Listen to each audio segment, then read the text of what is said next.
গোবিন্দ ভগবান কৃষ্ণচন্দ্র ভগবান কি জয়। তাই ভগবান হলেন অনাদির আদি। তিনি যে শুধু কালী এই দাপর যুগে কৃষ্ণ রূপে এসেছেন তা নয়।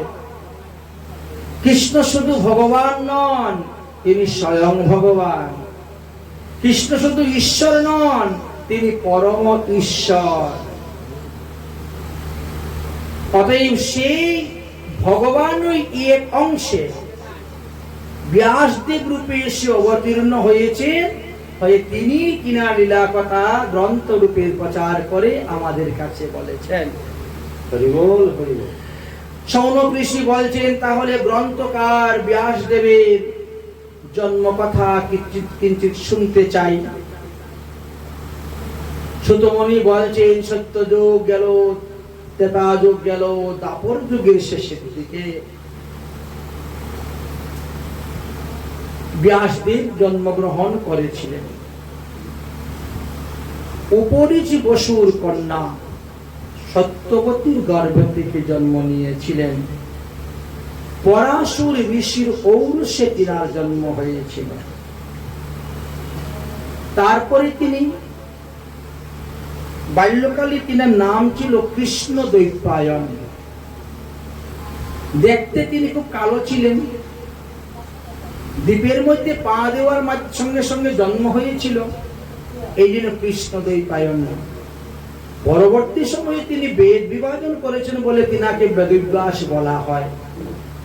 এখন তিনাকে ব্যাসদেব নামে সবাই জানেন,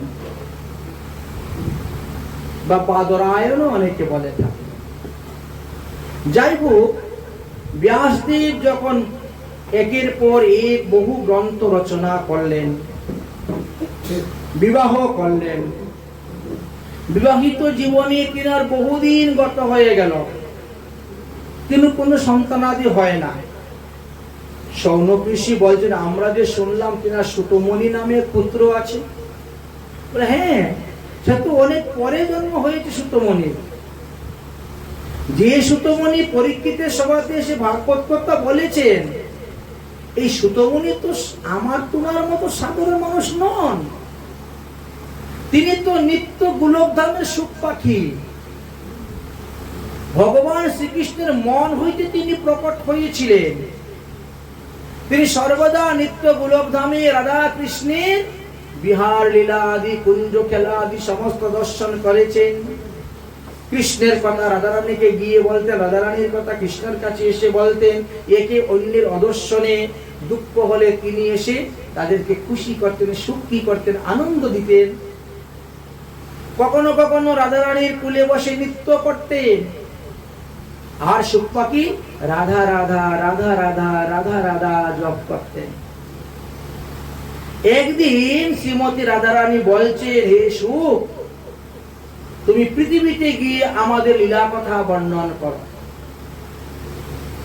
যে মানুষ আমাদের লীলা কথা শ্রবণ করবে, কীর্তন করবে, তার জন্ম মৃত্যু নিবারণ হয়ে যাবে।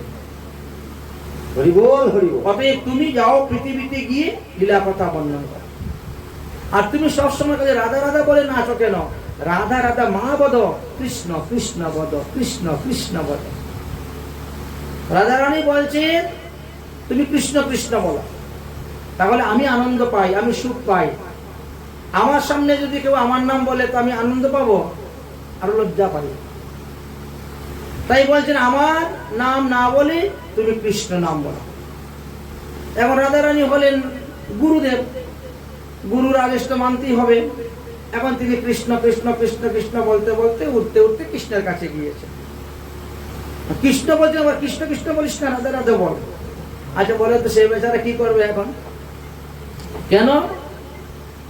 আমাকে তো বলছেন বলার জন্য কৃষ্ণ কৃষ্ণ। আরে আমার নাম 100 বার নিলে যে ফল পাবে, রাধার নাম একবার নিলে সেই ফল পাবে। বুঝলেন? রাধা তো কৃষ্ণেরও প্রেমের গুরু। তাই বলছেন যে 100 বার কৃষ্ণ নাম নিলে যেই ফল, একবার রাধা নাম নিলে সেই ফল। এইভাবে কিছুদিন গত হলো। তারপরে সুখ পাখিকে আদেশ করলেন, যাও তুমি পৃথিবীতে গিয়ে অবতীর্ণ হও। আর পৃথিবীতে অবতীর্ণ হতে গেলে পৃথিবীর মতনই দেহ ধারণ করে আসতে হয়। ওই বৈকুণ্ঠের দেহ গোলকধামের দেহ নিয়ে আসে বাস করা যায় না। এই জন্য সুখ পাখিকে এক টিয়া পাখির ডিম রূপে অবতীর্ণ হলেন। সেও তো অমরনাথের গুফাতে। টিয়া পাখি ডিম পেড়ে দিয়ে পালিয়ে গেছে ঠান্ডার জন্য। ডিম ফুটে বাচ্চা হবে কেমন করে? এই জন্য দেবর্ষী নারদকে পাঠিয়েছিলেন। কলহ প্রিয় দেবর্ষী নারদ কৈলাসে গেলেন। দেবী পার্বতীর সঙ্গে বসে গল্প কথাবার্তা চলছে। কথা প্রসঙ্গে হঠাৎ করে বলছেন, ওমা পার্বতী, একটা কথা বলবো। বলে কি? বলে আমরা কৃষ্ণ মন্দিরে গেলে রাধা কৃষ্ণ দেখি, রাম মন্দিরে গেলে রাম সীতা দেখি, নারায়ণ মন্দিরে গেলে লক্ষ্মী নারায়ণ দেখি, কিন্তু ভুলে বাবার মন্দিরে গেলে তো তোমাকে দেখতে পাই না। তুমি ঘরে বসে থাকো, বলে বাবা মন্দিরে বসে থাকো কেন? তার মানে মনে হয় তোমাদের মধ্যে মনে হয় প্রকৃত প্রেম নাই, প্রকৃত ভালোবাসা নাই। ঝগড়া লাগাবার কত রকম পদ্ধতি আছে, বুঝে না? না, আমাদের মধ্যে একদম প্রকৃত ভালোবাসা, প্রকৃত প্রেম আছে। বলে বাবা আমাকে ঘরে রেখে গেলে কি হবে, কোথায় যান, কি করে, সব কিন্তু আমাকে বলেন, সব বলেন তোমাকে। আচ্ছা বলে তো, বলে বাবা শ্মশানের ছাই গায়ে মাকে কেন? পার্বতী বলছে তা তো জানি না। এই তো তা জানেন না? আচ্ছা ভুলে বাবার গলার মধ্যে একটা মুন্ডমালা আছে, ওটা কার? বলছে তাও জানি না। আচ্ছা ভুলে বাবার গলার মধ্যে সাপ কেন, সর্প একটা কেন? তাও জানি না।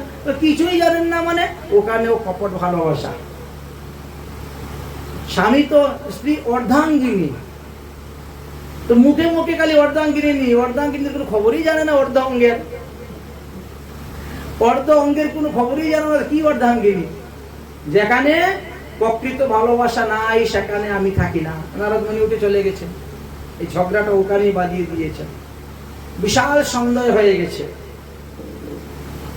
নারদমণি বেরিয়ে যাচ্ছেন আর মহাদেব তপস্যা করে ঘরে ঢুকতেছেন। রাস্তায় দুজন দেখা। মহাদেব আগেই প্রণাম করছেন নারদমণিকে।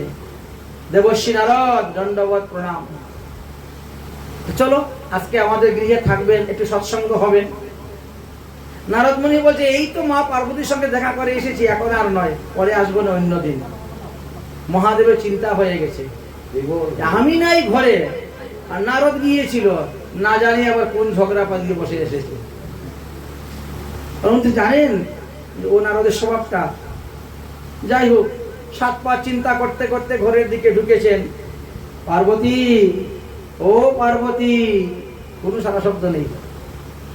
বলেছেন খুব রেগে গেছেন, এত কিছু আমি জানতেই পারলাম না, এতদিন ধরে ঘর সংসার করি, এই জন্য রেগে গিয়েছেন। ধীরে ধীরে ঘরের ভিতরে ঢুকে দেখে মাটিতে পড়া গড়াগড়ি করছে, কান্না করতেছে। ও তাহলে মান করেছে। আর মানটা কিসের জন্য, কিসের মান বুঝতে পারছেন না। মান না ভাঙালে তো বোঝা যাবে না। মান ভাঙাতে গেলে কাছে যেতে হবে, তাই তো।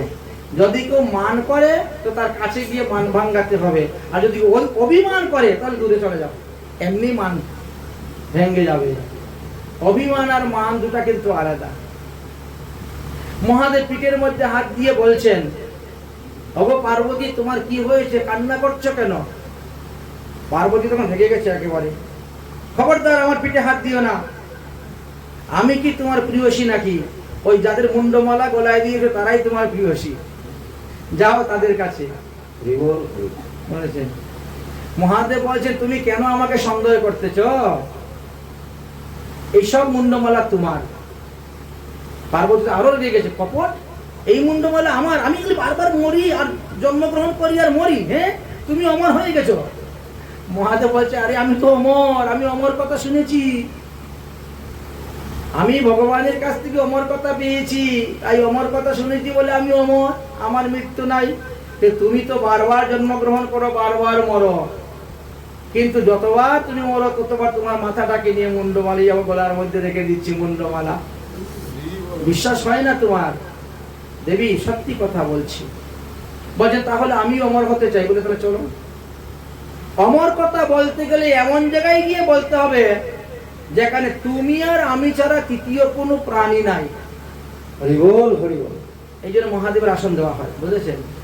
এই যাদের যাদের আসন দেওয়া হয়েছে এরা কিন্তু সবাই ভাগবত কথা শ্রবণ করতে আসতেন এবং তারা বক্তা হিসাবে, লক্ষ্মী দেবী স্বয়ং বক্তা, নারায়ণ স্বয়ং বক্তা, এগুলি স্কন্দ পুরাণে বর্ণনা আছে বিস্তারিত ভাবে।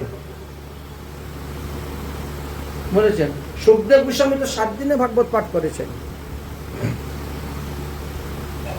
ব্রহ্মা 7 দিনে ভাগবত পাঠ করেছেন, ভগবান নারায়ণ 1 মাসে ভাগবত পাঠ করেছেন, লক্ষ্মী দেবী 2 মাসে ভাগবত পাঠ করেছিলেন, মহাদেব 1 বৎসরে ভাগবত পাঠ করেছিলেন।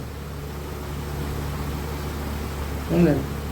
এগুলি বর্ণন করা আছে, সাত্বিক পাঠ, রাজস্বিক পাঠ, তামসিক পাঠ সম্পর্কে আলোচনা করা আছে। যাই হোক, সেখানে গুফাতে গেলেন, প্রথমত দেখলে কোনো কিছুই নেই, কিন্তু কথা বলার আগেই তিনি প্রতিজ্ঞা করাই নিয়েছেন।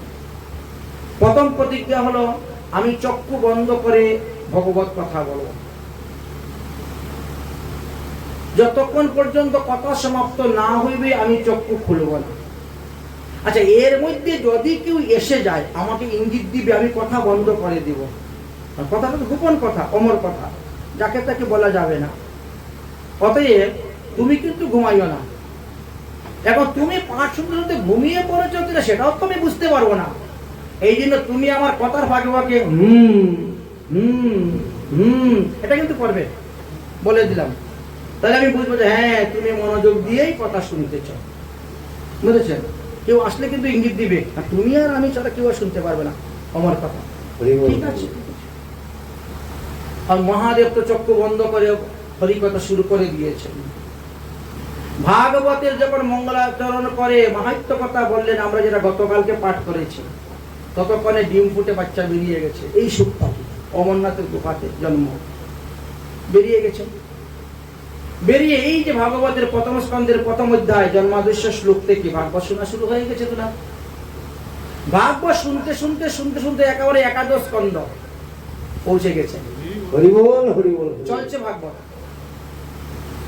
কৃষ্ণ কথা, কৃষ্ণলীলা শুনতে শুনতে শুনতে শুনতে অনেক সময় দেখবা না কথার মধ্যে আমরা একেবারে ডুবে যাই, মানে তন্ময় হয়ে যায় কথার মধ্যে।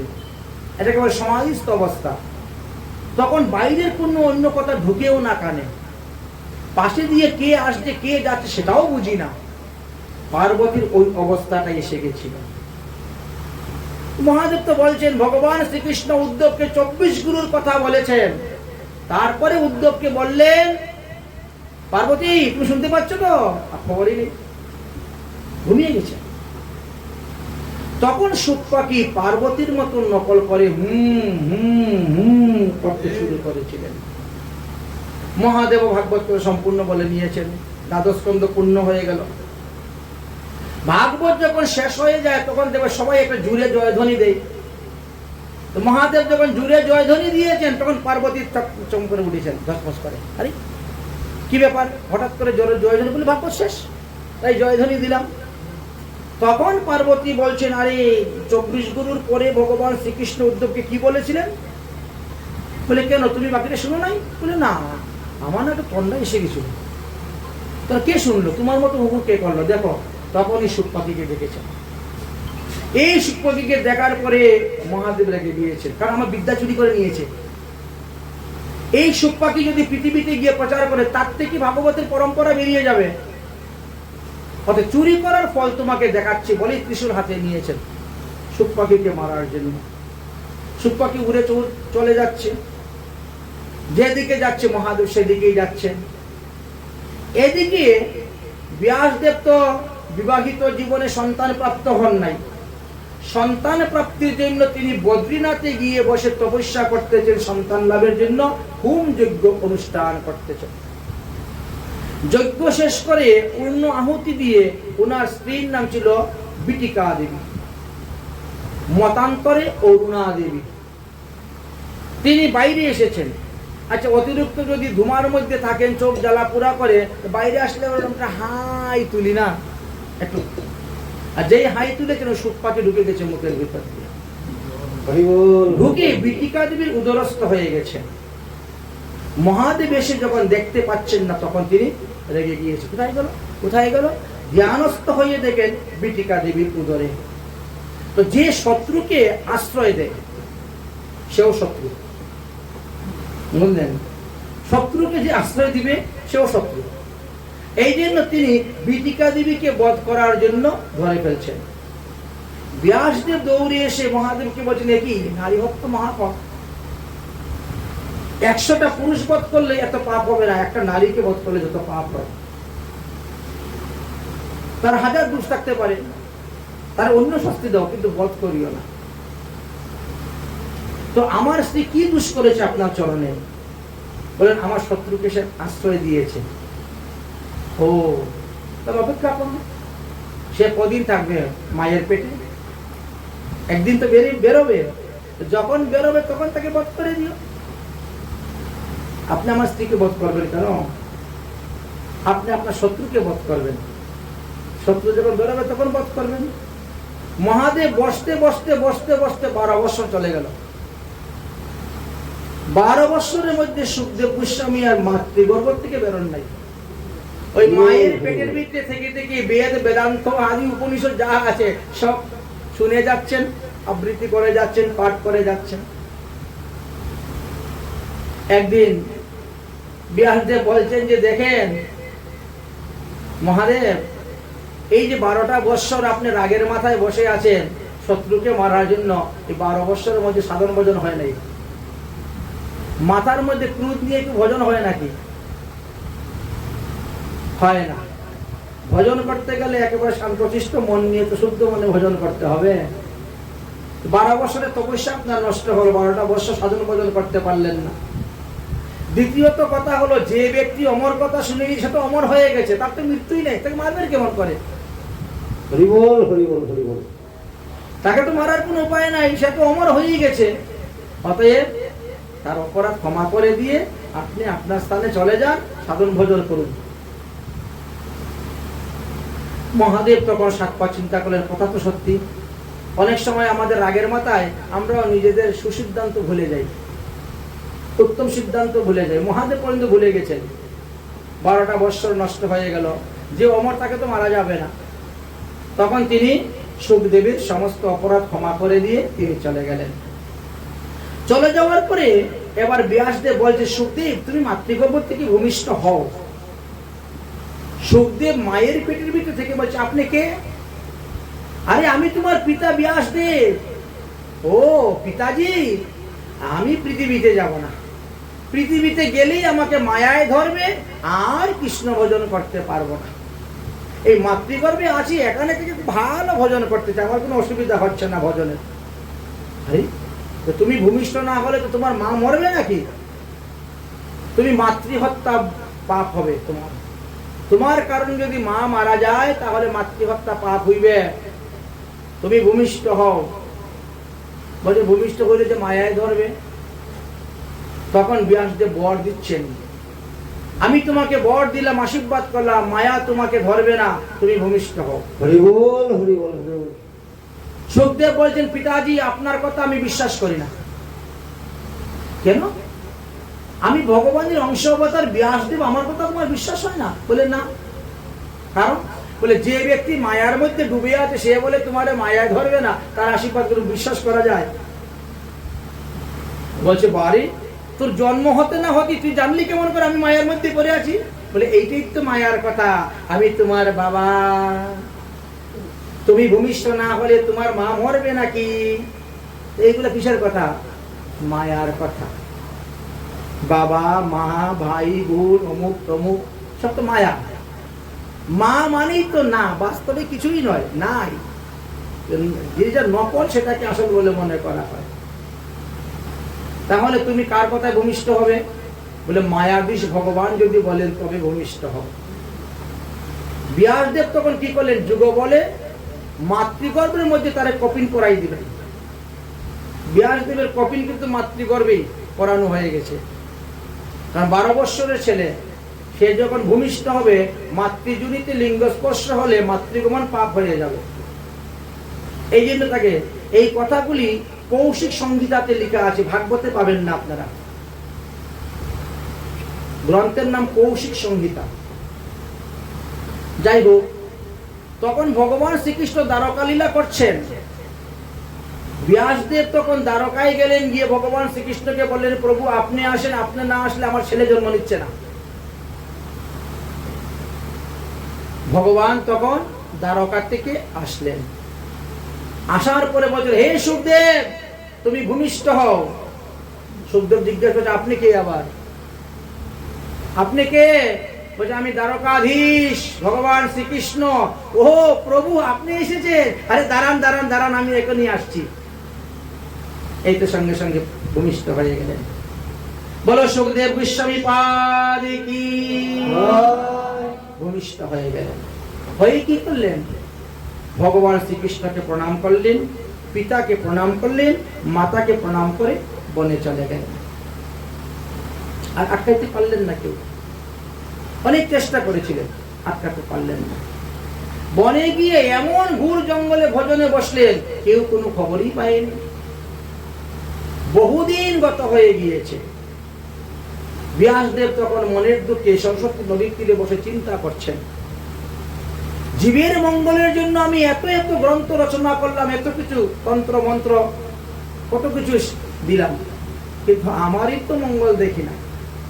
জীবের শান্তির জন্য কত কিছু পদ্ধতি তৈরি করলাম, অথচ আমার সংসারে শান্তি নাই। জীবের সুখের জন্য কত মন্ত্র কত তন্ত্র দিলাম, কিন্তু আমার সংসারে সুখ নাই, সুখ নাই, শান্তি নাই, কিছুই নাই। চিন্তা যখন করতেছেন, এমন সময় দেবশ্রী নারদ এসেছে। নারদ এসে বললেন, আপনি তো এত এত গ্রন্থ রচনা করেছেন, কিন্তু ভগবানের নির্মল যশোগাথা কোনো গ্রন্থ রচনা করেন নাই। আপনি বেদ বিভাজন করতে গিয়ে, বেদের কথাগুলা পুরাণে লিখতে গিয়ে আপনি পশু আলবন শব্দটা লিখে ভালো করেন নাই। দেবদেবীর পূজা কর্মকাণ্ডে পশু আলবন শব্দটা লিখেছেন, আর আলবন শব্দে লোকেরা এখন বলি অর্থে ব্যবহার করে, দ্বিখণ্ডিত করতেছে পশু। সুতরাং যে ব্যক্তি বিধান দেয় তাকেই সেই পাপ গ্রহণ করতে হয়। কেউ যদি বলে কাউকে উল্টা পাল্টা বিধান দেয়, অনেকে অনেক উল্টা সিদ্ধা বিধান দেয়, তো সেই বিধান অনুসারে কাজ করলে পরে যদি কোনো পাপ উৎপন্ন হয়, ওই পাপ কিন্তু তাকে পাবে। যে ভুল সিদ্ধান্ত দেয়, উল্টা সিদ্ধান্ত দেয়, তাকে কিন্তু ভোগ করতে হয়। এই জন্য সিদ্ধান্ত জানিতে চিত্তে না করো অলস, সিদ্ধান্ত হইতেই লাগিবে মনে সুধীর মানস। সুসিদ্ধান্ত জানতে হবে এবং সুসিদ্ধান্ত মেনে চলতে হবে। যদি কেউ বাপদাদার কথা ধরে বসে থাকে, হবে না। কারণ আমাদের বাপদাদারা তো কেউ আচার্য ছিলেন না। আর কার ঘরে কটা গ্রন্থই বা ছিল, কে কার মুখ থেকে শুনেছে, শুনে শুনে শুনে শুনে চলে যাচ্ছে চলে যাচ্ছে চলে যাচ্ছে, হচ্ছে। কিন্তু শাস্ত্র সিদ্ধান্ত কি বলছে, ভগবত সিদ্ধান্ত কি বলছে, ওটা কেউ দেখেই না। ভাগবত দেখলে পরে দেখবেন, ন দৈদ্যাৎ আমিষং সাধ্যে, সাধ্যে কোনো আমিষ ব্যবহার হয় না, কিন্তু অধিকাংশ ক্ষেত্রে তাই হচ্ছে। তো এইরকম অনেক অনেক সিদ্ধান্ত আছে, অপসিদ্ধান্ত আছে, যার কারণে ব্যাসদেবের মনের মধ্যে সুখ পাচ্ছেন না, শান্তি পাচ্ছেন না, পশু আলবানাম শব্দ লিখার কারণে। তিনি বলছেন, আমি তো লিখেছি এটাকে ধারণ করে মন্ত্রপুত করে ছেড়ে দেওয়ার জন্য। হ্যাঁ বুঝলাম, একটা শব্দের 6টা অর্থ আছে। যে যে গ্রন্থ রচনা করে সে জানে আমি কোন অর্থে এই শ্লোক রচনা করেছি, অন্য কিন্তু বুঝবে না, অন্য কিন্তু বুঝবে না।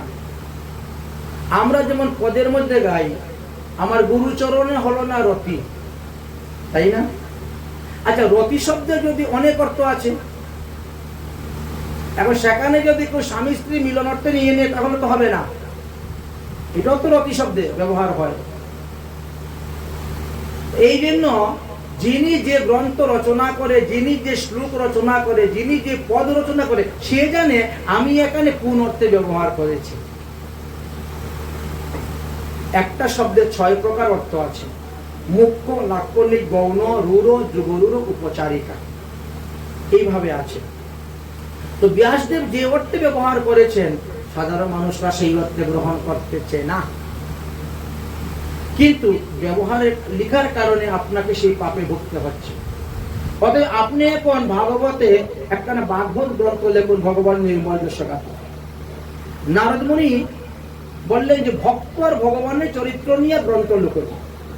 নারদ মুনি নিজের জীবনের কথা তিনি বললেন যে আমি উপবহন নামক গন্ধর্ব ছিলাম, দেবতাদের অভিশাপের কারণে আমি দাসীপুত্র হয়ে জন্মগ্রহণ করেছিলাম, কিন্তু দাসীপুত্র হওয়ার সময়ও 5 বছর বয়সে আমি সাধুগুরু বৈষ্ণবের সেবা করে সাধুগুরু বৈষ্ণবের উচিষ্ট ভোজন করতে করতে আমি সেই অপরাধ থেকে মুক্ত হয়ে তারপরে ব্রহ্মার পুত্র নারদ হইতে পেরেছি। অতএব বৈষ্ণবের পদধৌত জল, বৈষ্ণবের চরণ ধুলি এবং বৈষ্ণবের ভুক্ত অবশিষ্ট, এই তিনটার যে কি ফল সে আমি জানি। তাই আপনি শুধু খালি ভক্ত আর ভগবান লীলাকথা নিয়ে একখানা গ্রন্থ লিখুন, দেখেন আপনি শান্তি পাবেন। 4টা শ্লোক তিনি বলে গেছেন, 4টা শ্লোক চিন্তা করতে করতে বিস্তার হয়ে গেছে। বৃদ্ধ বয়সে এখন লিখবেন কেমন করে, তাই তিনি গণেশের কাছে গিয়েছেন। এখানে গণেশের আসন এই জন্য দেওয়া হয়। মহাদেবের আসন কেন দেওয়া হয় সেটা বলা হলো, গণেশের আসন কেন? গণেশকে গিয়ে বললেন যে বৃদ্ধ বয়সে আমি একখানা গ্রন্থ লিখবো, কিন্তু আমার হাত কাঁপতেছে, হস্ত হালে মন বুদ্ধি নহে মোর স্থির, অতএব তুমি আমাকে সাহায্য করো। গণেশ বললেন ঠিক আছে আমি লিখে দিব, কিন্তু আপনাকে কিন্তু অনর্গল বলে যেতে হবে। এই কথা বন্ধ করে করে হবে না, একবারে বসবো, একবারে গ্রন্থ লিখে উঠে যাব। আপনি অনর্গল বলে যাবেন আর আমি অনর্গল লিখে যাব। ব্যাসদেব বলে ঠিক আছে আমি তো বলে যাব, কিন্তু তোমাকে বুঝে লিখতে হবে, কারণ আগে না বুঝে অনেক কিছু লিখে গন্ডগোল হয়েছে, এখন আর গন্ডগোল যাতে না হয়। আমি যাই বলি না কেন তুমি কিন্তু বুঝে লিখবে। মহারাজ বলছে ঠিক আছে বুঝে লেখা হবে। শুরু হলো লেখা গ্রন্থ। লিখতে লিখতে সম্পূর্ণ গ্রন্থ লেখা হয়ে গেল, 18,000 শ্লোক হয়ে গেল। গণেশ উঠে চলে গেলেন। চিন্তা করলেন যে এই গ্রন্থ তো লেখা হলো, আমি বললাম গণেশে লিখলো, সেও উঠে চলে গেল লিখে, কোথায় কোনো ভুল আছে কিনা দেখবে কে? দেখার মতন তো সেই রকম উপযুক্ত কাউকে পাওয়া যাচ্ছে না। তখন তিনি সবথেকে বিদ্বান পণ্ডিত শিষ্য জৈমিনীর কাছে গিয়েছিলেন। জৈমিনী তুমি দেখো তো আমার এই ভাগবতটার মধ্যে কোথায় কোনো ভুল আছে কিনা। জৈমিনী 18,000 শ্লোকের মধ্যে একটা শ্লোকের ভুল ধরে ফেললেন। নবম স্কন্ধের 19 অধ্যায়ের 17 নম্বর শ্লোকটা ভুল ধরে ফেলছেন। বলছেন গুরুদেব এইখানে একটা ভুল আছে, বলবান ইন্দ্রিয়গ্রামী বিদ্যাংশং অপি কর্ষতি যে আপনি লিখেছেন এটা অকর্ষতি হবে, আর কিছু নাই, খালি সামনে একটা ও লাগবে। কর্ষতি শব্দের আগে একটা ও লাগবে, ও কর্ষতি। ব্যাসদেব তখন চিন্তা করলেন আমি বললাম গণেশে লিখলো, সে তো ভুল ধরলো না, এই বেচারা ভুল ধরতেছে, তার মানে তার ভিতরে অহংকার এসে গেছে, অভিমান এসে গেছে। যারা পণ্ডিত ব্যক্তি তাদেরকে ইন্দ্রিয় কিচ্ছু করতে পারে না। আর কত বড় বড় মুনি ঋষিকে ইন্দ্রিয় ফেলে দিচ্ছে, ইন্দ্রিয় এত বলবান। আমাদের 5টা জ্ঞান ইন্দ্রিয়, 5টা কর্মেন্দ্রিয়, এরা বিরাট শক্তিবান। কখন যে কোন দিকে টান দিয়ে কোন গর্তে ফেলে দিবে তা বলা যায় না, কিন্তু সে মানতেই চাচ্ছে না। তার দেখি তো তাকে পরীক্ষা করে সে কত বড় বিদ্বান পণ্ডিত হয়েছে, সে কতটুকু ইন্দ্রিয়কে বশ করতে পেরেছে। তারপরে আমি অকর্ষতি লিখবো, এর আগে লিখবো না। ব্যাসদেব কি করেছেন, মায়ার দ্বারা একজন নারী মূর্তি ধারণ করেছেন। নারী মূর্তি ধারণ করে তিনি কাকে কলস নিয়ে ঝমঝম ঝমঝম ছমছম ছমছম করে যেতে শুরু করেছেন। মানে চুরি, হাতের মধ্যে চুরি, পায়ের মধ্যে নপুর, বুঝেছেন, নানা রকম অলংকার। মেয়েরা দেখেন হাঁটার সময় দেখেন না নপুরের ধ্বনি হয়, কঙ্কনের ধ্বনি হয়, সেইভাবে যাচ্ছেন। যেখানে বসে তপস্যা করতেন জৈমিনী, নপুর কঙ্কনি বলয়ের ধ্বনি শুনে তার জ্ঞান ভেঙে গেছে। উঠে দাঁড়িয়ে দেখে বাবা এত সুন্দর রমণী, আরে এটাই বিয়ে করতে পারলে তো আমার জীবন ধন্য হয়ে যেত, রূপ দেখে। আর তিনিও যাচ্ছেন কি ওই জৈমিনীর পাশ দিয়ে যাচ্ছেন কলসে জল ভরার জন্য নদীতে। দেখলেন যে আসন যেটা থেকে উঠে না, আসনে বসে বসে দেখতেছে, দাঁড়িয়ে দাঁড়িয়ে দেখতেছে, আমার কাছে তো আসতেছে না দেখি। ব্যাসদেব তখন মায়া দিয়ে আকাশ দিকে তাকাই, হুড় হুড় করে বৃষ্টি শুরু হয়ে গেল। হঠাৎ করে বৃষ্টি, অনেক সময় দেখবেন না বাতাস দিচ্ছে না, কোনো কিছু না, ঝরঝর করে বৃষ্টি শুরু হয়ে যাচ্ছে, হঠাৎ বৃষ্টি। বৃষ্টি যেই এসে গেছে, ব্যাসদেব তো মায়া নারী, দৌড় মারে গিয়ে বট গাছের নিচে দাঁড়িয়েছেন। জৈমিনীও তপস্যা থেকে উঠে দৌড়ে গিয়ে ওইখানে দাঁড়িয়েছে।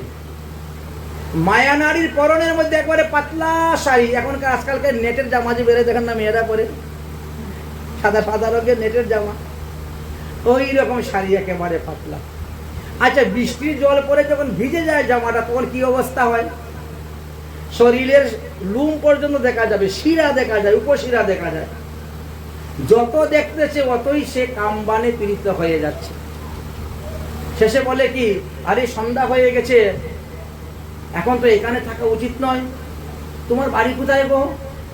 তুমি বলছো অনেক দূরে। বলি এত দূর তো যেতে পারবে না, বাঘ ভাল্লুকের ভয় আছে, তুমি চলো আমার আশ্রমে।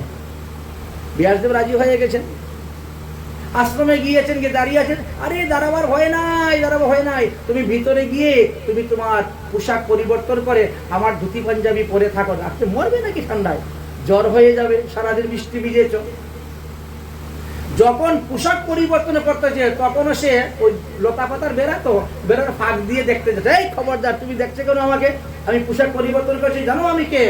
আমি মুনি কন্যা, আমি অভিসম্পদ দিলে তুমি ভস্য হয়ে যাবে।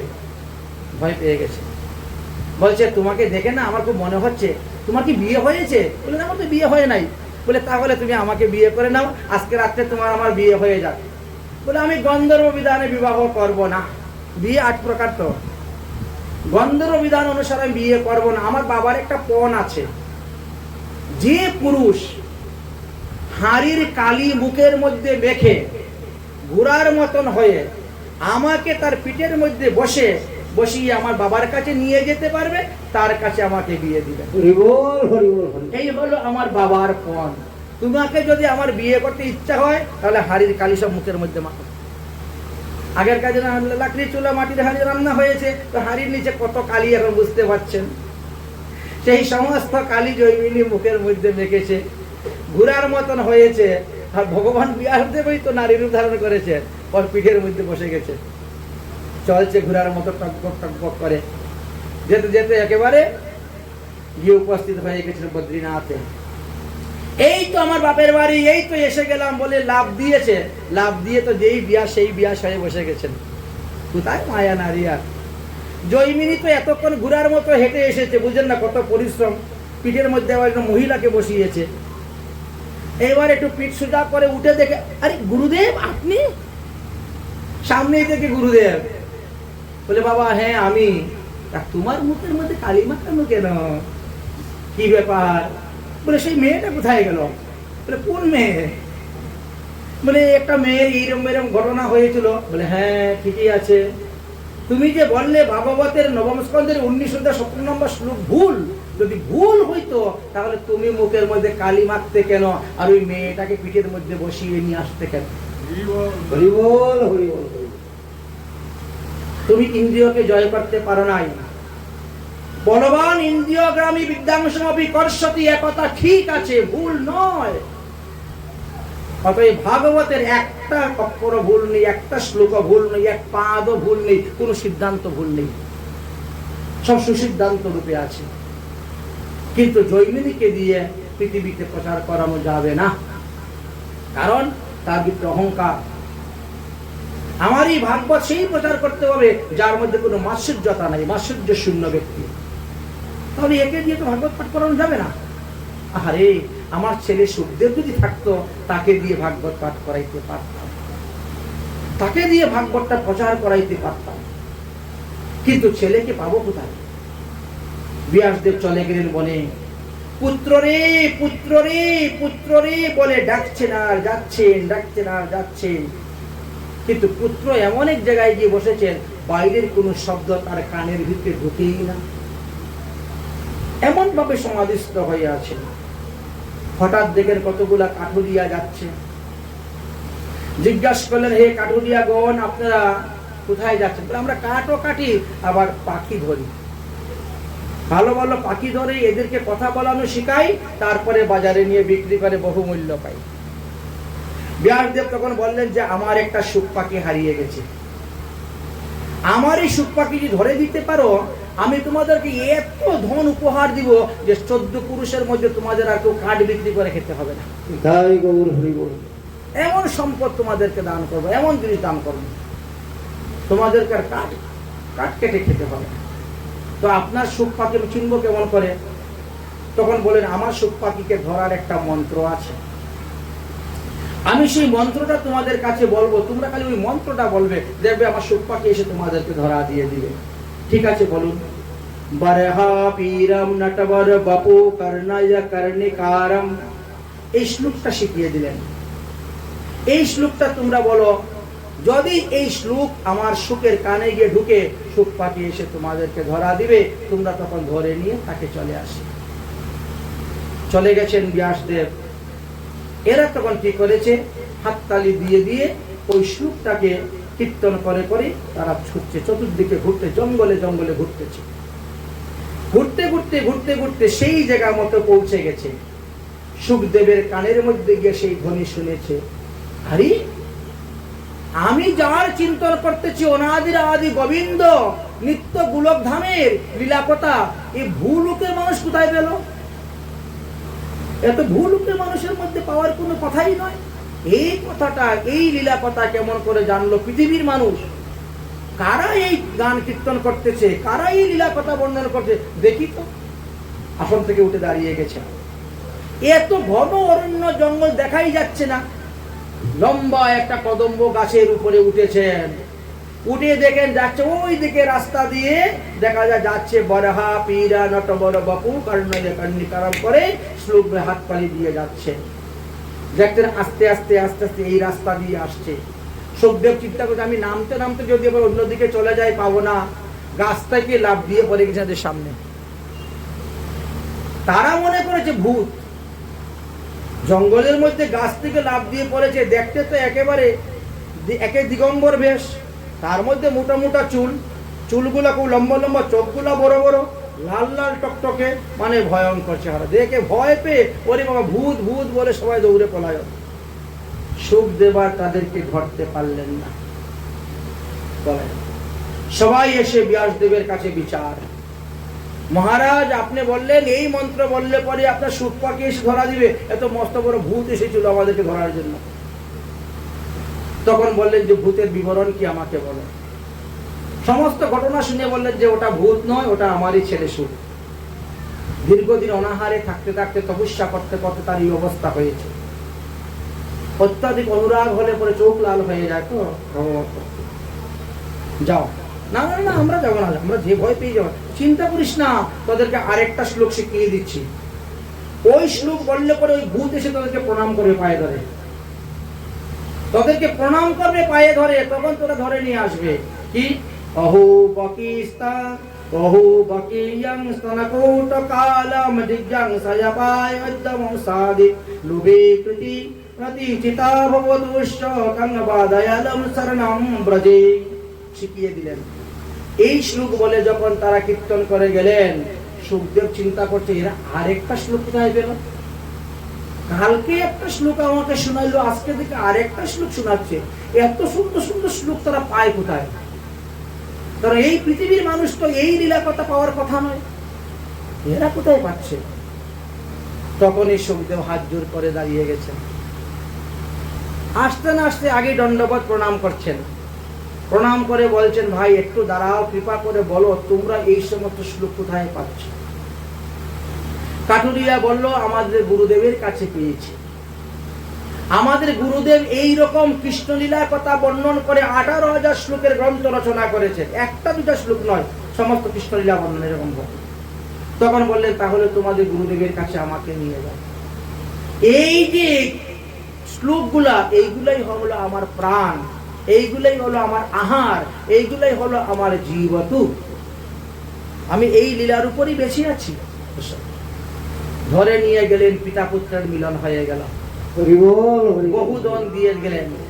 সুখদেবকে বসিয়ে রেখে 18,000 শ্লোক শিক্ষা দিলেন ব্যাসদেব। শুনলেন, শিখলেন, বুঝলেন, বুঝে আবার তপস্যায় চলে গেলেন। তপস্যায় চলে গিয়েছেন। সৌনকাদি ঋষিগণ বলছে সুতমণি তিনি যখন ভাগবত স্বীকার করে আবার তপস্যা চলে গেলেন, তাহলে পরীক্ষিতের সভাতে এসে তিনি ভাগবত কথা কেমন করে বললেন?